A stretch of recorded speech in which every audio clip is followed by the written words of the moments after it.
After my husband kicked me out, I used my father's old card. The bank panicked, and what happened next changed everything for me, and no one saw it coming. I thought I had the perfect life. People even said that about me. The neat little house in the suburbs, the smiling Instagram photos, the husband who looked like he adored me. From the outside, I looked unstoppable. But behind closed doors, the truth was far, far different. And I learned that the night he shoved my suitcase into the hallway and told me, Leave now. No explanation. No hesitation. just rage, the kind you don't come back from. I stood on the sidewalk, dazed, replaying the last hour in my head, wondering how a single moment, one wrong decision, one argument, one fracture, could break a family forever. I didn't know it yet, but that wasn't even the beginning. Because when I reached into my wallet with shaking hands, I touched something I hadn't seen in years. My father's old bank card, a relic I kept for sentimental reasons. A useless piece of plastic. Or so I believed. But I risked it. One swipe, one chance.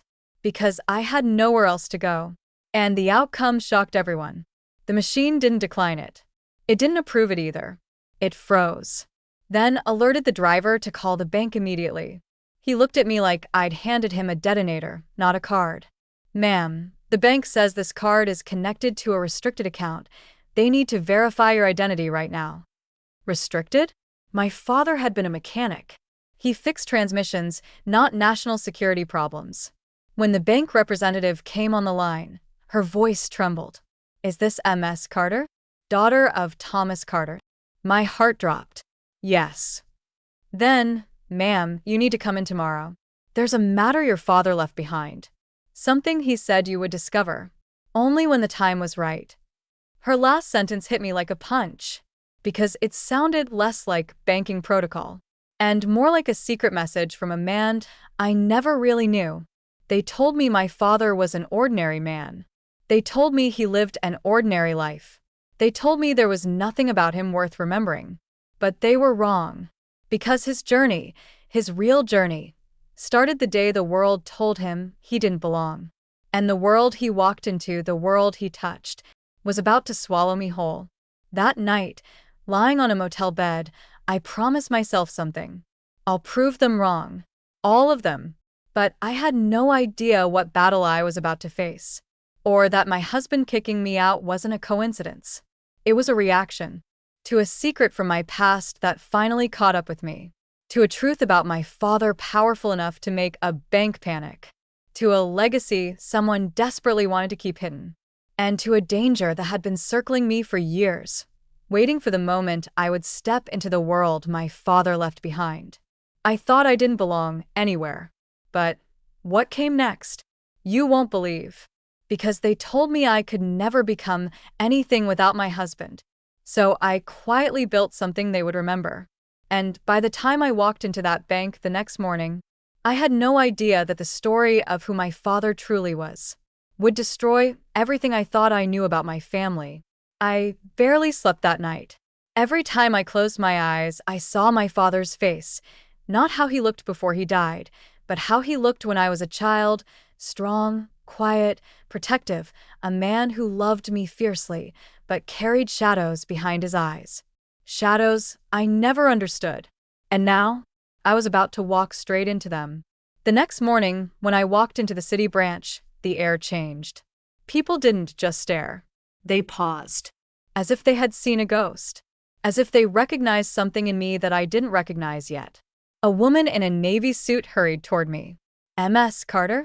Please come with me. She didn't even check my ID. That was the first red flag. She led me into a private room. Not the glass offices used for loans and mortgages, but a metal-doored conference room that looked like it belonged in a government building. The plaque on the door read, Level 3 access only. I felt my stomach twist. The banker sat down, folded her hands, and took a slow breath. There is no easy way to explain this, she began. But your father left behind a sealed instruction file, and your use of the card activated a protocol we were told to follow, without exception. What protocol? I asked. She slid a black envelope across the table. With my father's handwriting. Sharp, precise, familiar. For my daughter, if she ever needs me. My throat tightened. With shaking fingers, I opened the envelope. Inside was a single metal key, a handwritten note, and my breath caught. A safe deposit box number marked with a red stamp. Restricted. Government hold. My hands trembled. What is all this? I whispered. The banker hesitated. Ms. Carter, your father wasn't just a mechanic. I know, I said. A bitter laugh slipped out. He was a good man, but he wasn't. No, she cut me off gently. He wasn't only a mechanic. Not in the eyes of the federal government. The room suddenly felt too small. What are you saying? She lowered her voice. I'm saying your father worked undercover for 8 years. And he disappeared from federal records 3 months before you were born. I stared at her. My reality shattered like glass. That's impossible, I whispered. He was home every night. Not every night, she replied softly. You think you remember, but what you remember was the safe version, the father version, not the man the government used. My pulse thundered. But why me? Why now? She pushed the note toward me. Read it. The note. If you're reading this, it means the life I tried to keep away from you finally reached you. I'm sorry. I wanted better for you, safer for you. Inside the box is the truth. All of it, about who I was, about who your mother feared I'd become, about why your husband tried to separate you from your inheritance, and about the people still looking for what I hid. My breath hitched. Whatever happens, trust no one who stands to gain from your silence. Not the man you married. Not the family you left. Not the people in suits offering help. Trust only the blood that survived. Written underneath was a single line. Tell her the wolves are still hungry. And they never stop watching. A chill ripped through me. Who are the wolves? I asked. But before the banker could respond, someone knocked on the door. No, not knocked. Pounded. The banker stiffened. That's not protocol, she whispered. The door swung open.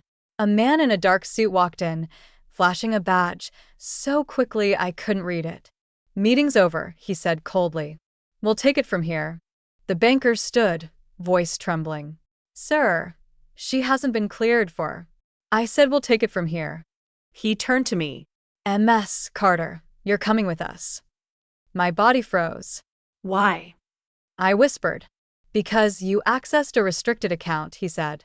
And because your father left something behind that doesn't belong to you. And in that moment, for the first time in my life, I understood the meaning of my father's warning. The wolves were real.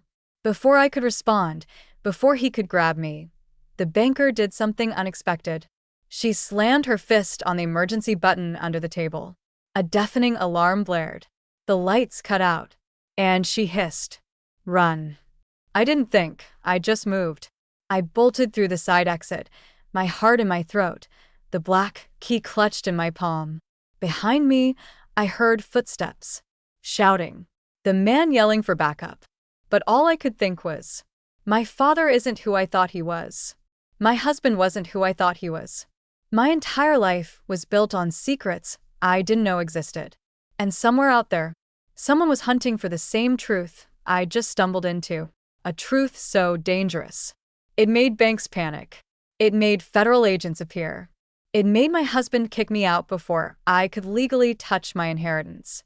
I reached the street, breath shaking, adrenaline burning through me, and a car screeched to a stop in front of me. My sister Mia leaned out the window. "Get in," she said. I froze. "How did you?" "Dad told me to watch you," she said. Her eyes were not surprised, not confused, not afraid. "Rachel," she whispered, "welcome to the part of his life nobody ever told us about." Mia didn't drive off immediately. She stared straight ahead, gripping the steering wheel so tightly her knuckles turned white. "You good?" she asked. "No," I whispered.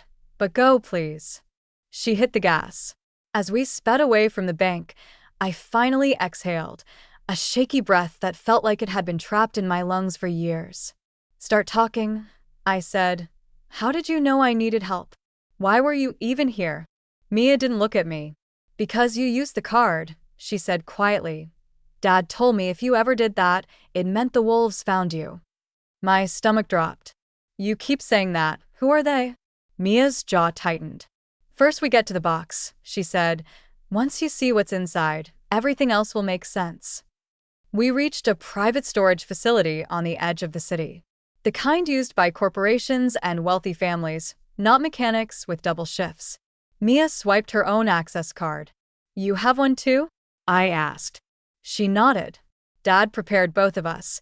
He just hoped you'd never need yours. I didn't understand. Not yet. She led me down a cold hallway lined with metal doors. When we reached box number 917, I felt something shift in the air, like the atmosphere tightened around us. My father's key slid into the lock perfectly. The box clicked open, and inside wasn't money. Or jewelry. Or documents. It was a gun. A black, compact pistol wrapped in cloth. Next to it, a sealed USB drive. A fake passport. A burner phone. And a small velvet pouch. I stared. What is all this? Mia didn't answer. She took the velvet pouch, opened it, and poured the contents onto the table. 4 rings. Our mother's wedding ring. My grandmother's ring. A ring I'd never seen. And my father's old band. How did he get these? I whispered. Mia lifted her eyes to me, and they were full of something sharp and painful. Because Mom didn't lose them, she said. She gave them to him before she disappeared. The world blurred. What do you mean disappeared? But Mia went to the USB drive. We need to watch this. The drive held only one video file. The thumbnail was my father. Younger. Tired. Wearing a shirt stained with grease. He looked straight into the camera. If you're watching this, then they're close. My chest tightened. Dad continued. I worked undercover for a trafficking investigation. One that got out of control. I saw things I can't say out loud. Names, accounts, deals. I reported everything. He exhaled sharply. And that's when I learned the truth. The people we were investigating? Some of them were the people in charge. Mia covered her mouth. Dad kept speaking. I kept evidence, enough to bury all of them, enough to save the kids they were planning to move. My blood went cold. Human trafficking. Government names. Evidence. No wonder the bank panicked. But then, Dad whispered, they threatened my family. Your mother, she was the first to know. She begged me to destroy the evidence. Instead, she hid herself to protect both of you. My heart cracked. Mom didn't leave, Dad said softly. She went into hiding because of me. A sob tore from my throat. And your husband? Dad's voice twisted with anger. My breath froze. He works for them. I stopped breathing. Dad's jaw clenched. They approached him 7 years ago, promised him money if he monitored you, pressured him to marry you. He agreed to keep tabs on you, because they knew you were my daughter. They knew eventually someone might come for the evidence. Mia grabbed my arm. Rachel. But Dad wasn't finished. If he ever kicks you out, that means they ordered him to separate you from the house, from your name, from everything, because they know you will look for answers. I felt sick. Literally sick. My father leaned closer to the camera. Listen carefully. The wolves are not strangers. They are businessmen, judges, bankers, politicians. They hide behind normal faces. They look like husbands, friends, mentors. I blinked through tears. They will try to silence you. They will try to buy you. They will try to discredit you. But if you're watching this, his voice broke. I know you're stronger than they think. The video ended. The screen went black. And my entire life went with it. So, I whispered, my husband is working for a ring of traffickers who want Dad's evidence. Yes, Mia said. And once he realized you were closing in, using Dad's card, they told him to cut you out, make you look unstable, ruin your life before you find the truth. It all clicked. Every gaslight, every insult, every sudden rage attack, every way he controlled my money, my time, my friends. He wasn't a bad husband. He was a handler. And Mom? I whispered. Mia swallowed hard. She's alive, she said. But she can't come back. The wolves still want her dead. Tears streamed down my face. But why didn't Dad tell me? He wanted to protect you, Mia said softly. He thought if only one of us knew everything, the other might survive. Why you? Why not me? Mia's expression shifted. Because I'm the one who saw one of the wolves when I was a kid. I turned slowly.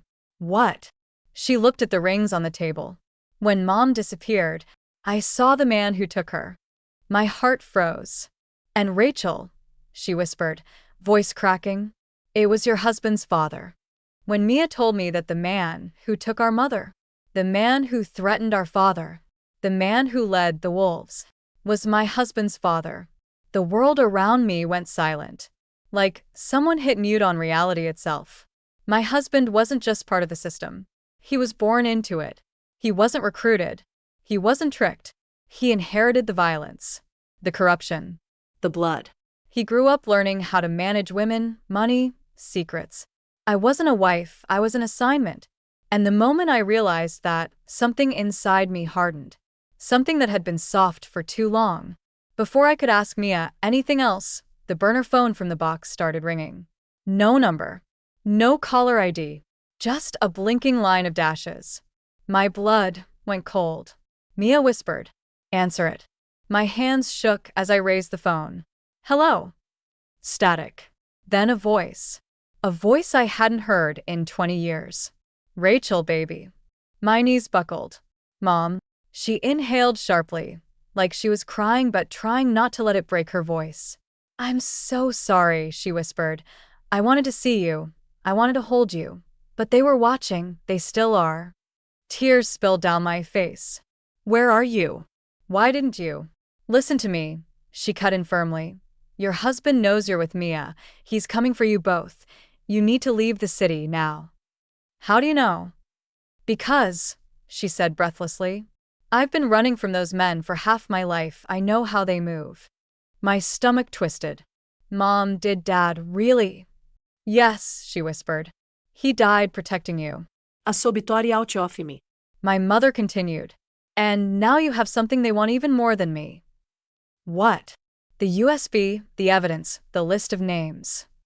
She lowered her voice. Wolves tear apart anyone who threatens the pack. Then the line cut. Disconnected. Like she vanished again. We didn't even make it to the car before headlights blinded us. A black SUV skidded into the alley, blocking our path.